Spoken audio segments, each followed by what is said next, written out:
আসসালামু আলাইকুম। আমি ডক্টর মোহাম্মদ রাশিদুল হাসান। আজকে আরেকটা টপিক নিয়ে আলোচনা করব যেটাকে আমরা মেডিকেল টার্মে বলে থাকি ভেরিকোজ ভেইন। ভেরিকোজ ভেইন হচ্ছে একটা মেডিকেল টার্ম। এটা বাংলায় বললে আপনারা কিন্তু অনেকেই জানবেন। অধিকাংশ মানুষের দেখা যায় হাঁটু থেকে পায়ের নিচ পর্যন্ত বিভিন্ন পায়ের চামড়ার নিচে বিভিন্ন রগ ফোলা। রগ ফোলা মানে ব্লাড ভেসেলগুলো অনেক বেশি প্রমিনেন্ট ফোলা থাকে। তারপর অনেক সময় দেখা যায় গর্জিয়াস বা টর্চুয়াস বা মোচড়ানো থাকে। অনেক সময় দেখা যায় ব্লাড ভেসেলগুলো এত প্রমিনেন্ট হয়ে গেছে এখানে ব্লু কালার বা নীল রঙের হয়ে যায়, কালো হয়ে যায় এবং মনে হচ্ছে যে ব্লাড ভেসেলগুলো চামড়া থেকে ফেটে ব্লিডিং হবে বা রক্ত বের হবে। এই ধরনের কন্ডিশনকে আমরা ভেরিকোজ ভেইন বলে থাকি। আসলে এটা প্রমিনেন্ট টর্চুয়াস এক ধরনের ভেইনস।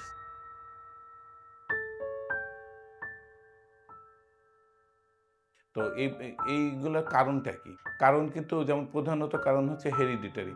বংশে দেখা যাচ্ছে বাবার, দাদার এরকম পায়ের এদিকে রগ ফোলা থাকে। তো দেখা যায় ওই বংশে নাতি বা পরবর্তী জেনারেশনে কিন্তু এরকম ভেরিকোজ ভেইন হতে পারে।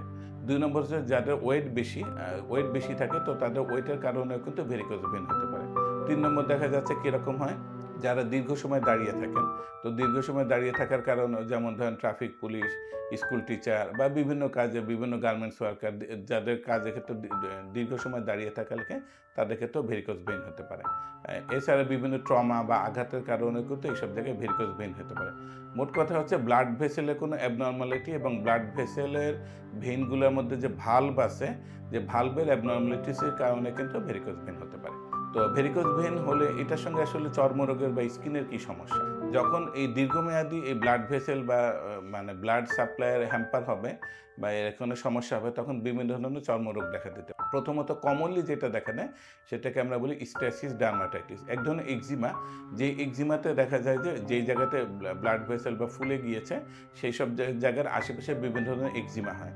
তো যদি আমরা খেয়াল করে না চিকিৎসা করি তো অনেক ক্ষেত্রে আমার কাছে এমন পেশেন্ট এসে থাকে, তো দেখা যায় কি উনার এইসব জায়গায় পায়ের এইসব জায়গায় এক্সিমা হয়েছে এবং এক্সিমা হওয়ার পরে উনি বিভিন্ন ডক্টরের কাছে দেখিয়েছেন, সবাই এক্সিমার চিকিৎসা দিয়েছেন, সেরে যায় কিন্তু আবার কিছুদিন পরে হয়। যেহেতু ভেরিকোজ ভেইনের ট্রিটমেন্ট হচ্ছে না, তো সেহেতু এক্সিমাটা সারে আবার হয়।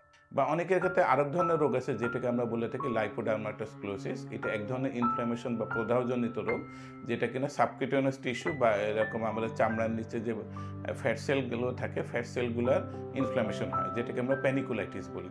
এখানে দেখা যায় যে পায়ের যে অংশে হয় তো পায়ের ওই চামড়াগুলা অনেক বেশি মোটা হয়ে যায়, অনেক বেশি শক্ত হয়ে যায়, হার্ড হয়ে যায় কনসিস্টেন্সি এবং একই সঙ্গে বিভিন্ন কালার চেঞ্জ হয়ে যায়। আমাদের স্কিনের কালার থেকে চেঞ্জ হয়, অনেক সময় কালো, কালো হয়ে যায়, অনেক সময় একটু ইরাইটেমা বা লাল, লাল হয়ে যায় এবং ধরতে অনেক বেশি শক্ত হয়ে যায়। এটা কিন্তু একটা ক্রনিক প্রসেস এবং আস্তে, আস্তে বাড়তে থাকে। প্রত্যেকগুলার কারণই কিন্তু ভেরিকোজ ভেইন। তো এই ভেরিকোজ ভেইনে এইজন্য ভেরিকোজ ভেইন রিলেটেড যেরকম কমপ্লিকেশন যেমন এক্সিমা, লাইপোডার্মাটোস্ক্লেরোসিস বা অন্য থ্রম্বোফ্লেবাইটিস বা অনেক সময় আলসার হতে পারে, লেগ আলসার।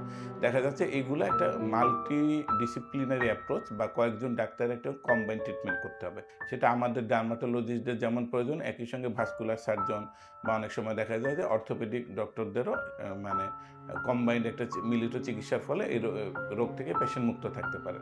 তা ১ম চিকিৎসা কী হবে? ১ম সাধারণত আমরা দেখা যায় ব্লাড ভেসেলকে একটু যে টার্বুলেন্ট ফ্লো থাকে বা এরকম চলাফেরার যে হ্যাম্পার হয় এটাকে আমরা সারানোর জন্য কিছু ওষুধ দিয়ে থাকি। সেই ওষুধ খাওয়ার ওষুধ হতে পারে, অনেক সময় লাগানো ওষুধ হতে পারে।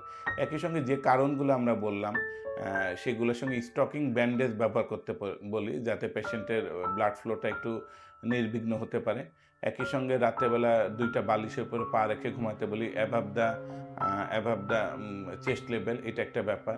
হাঁটার সময় খেয়াল করে রাখতে বলি যে ১৫ মিনিটের বেশি একই স্টেজে থাকবে না, সেটা হাঁটা হোক, বসা হোক বা এরকম চলাফেরা হোক, এটার ব্যাপার। উম এবং এই ক্ষেত্রে দেখা যায় যে সাধারণত পেশেন্টের ওয়েট কমাতে বলি। অনেক সময় হেরিডিটারি ব্যাপার হলে তো আসলে খুব বেশি কিছু করা যায় না। তো এই সবগুলা নিয়ম যদি মানা যায় তখন দেখা যায় অনেক ক্ষেত্রে এই ধরনের ভেরিকোসিটি অনেকটা কমে যায় এবং এর সঙ্গে এক্সিমা, আলসার বা ডার্মাটোস্ক্লেরোসিসও কমে যায় এবং একই সঙ্গে আমরা এই ট্রিটমেন্ট করার পাশাপাশি আমি সাধারণত আমার অন্য কলিগদের কাছে রেফার করে থাকি ভাস্কুলার সার্জন অথবা অর্থোপেডিক ডক্টরের কাছে। ওনার যদি কোনো সার্জিক্যাল প্রসিডিউর প্রয়োজন হয় তো সার্জিক্যাল প্রসিডিউর করে দিলে দেখা যায় পেশেন্ট পার্মানেন্টলি এক্সিমা থেকেও সেরে যায় এবং ভেরিকোজ থেকেও সেরে যায়। এখানে আসলে সার্জিক্যাল প্রসিডিউর কী, কী আছে? বিভিন্ন ধরনের লেজার অ্যাবলেশন আছে, বিভিন্ন ধরনের সার্জিক্যাল অ্যাবলেশন আছে এবং অনেক সময় দেখা যায় ইনজেকশনাল স্ক্লেরোথেরাপি দেওয়া যায়, যে ইনজেকশনাল স্ক্লেরোথেরাপি আবার আমাদের ডার্মাটোলজিস্টে আমরা দিয়ে থাকি। তো এই ধরনের মাল্টিফ্যাক্টোরিয়াল অ্যাপ্রোচের দ্বারা দেখা যায় ভেরিকোসিটিও কমে যায় এবং ভেরিকোসিটির সঙ্গে রিলেটেড বিভিন্ন ধরনের এক্সিমা এবং এটা কমে যায়। এই জন্য এই রোগ সম্পর্কে আমাদের পর্যাপ্ত জ্ঞান থাকতে হবে, সঠিক চিকিৎসা করতে হবে এবং দুশ্চিন্তা করা যাবে না এবং মাল্টিডিসিপ্লিনারি অ্যাপ্রোচ দ্বারা একটু ধৈর্য সহকারে চিকিৎসা করলে রোগী ভালোভাবে জীবনযাপন করতে পারবেন। ধন্যবাদ।